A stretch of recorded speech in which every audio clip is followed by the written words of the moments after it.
Hey everyone, I'm Jackie Jing in for Sydney Goodman, and in today's Daily Fix, Final Fantasy XIV, the TV show, why Titan was too big to fail, and Cyberpunk 2077 needs some space. Let's get jingy with it.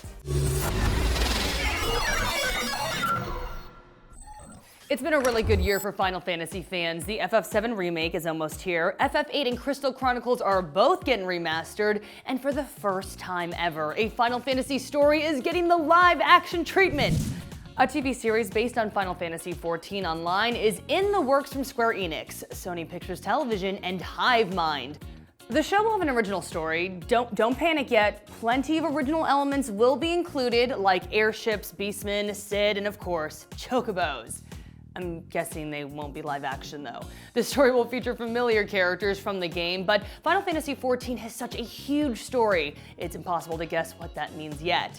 Hive Mind is the production company behind Netflix's adaptation of The Witcher, as well as Amazon's The Expanse, but it's not a sure thing which streaming platform will ultimately land the show. Between appealing to a mainstream audience and maintaining fan loyalty, it could be a challenge to pull off a successful Final Fantasy series, but with just over 16 million registered users, there's definitely a built-in audience. Also, here's a hot take, Spirits Within isn't as bad as you remember it being. Who wrote that? I mean, okay, moving on. One of the most devastating game cancellations ever was Titan, the MMO from Blizzard that should have been the next World of Warcraft.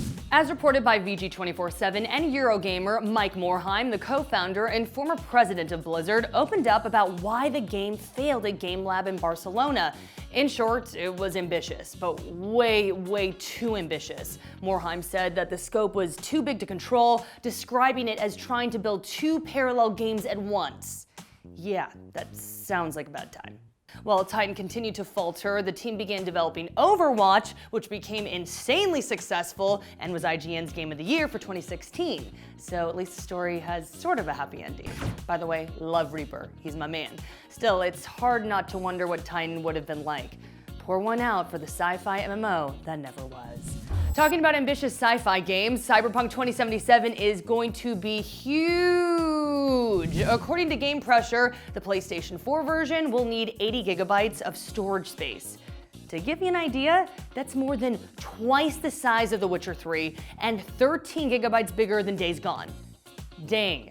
The Xbox One version will be able to use 4K, but it's not known how much storage space will be needed there. Cyberpunk 2077 is available for pre-order now, but the $250 collector's edition is almost gone.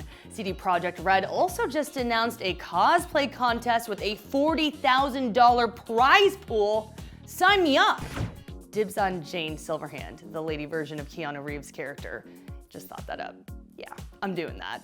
That was your Daily Fix for June 27th. I'm Jackie Jing, and now that you're caught up, check out our video on why we love superhero movies. Download the IGN app on all your mobular devices, subscribe to the Daily Fix on Snapchat, and for all things everything else, IGN.com.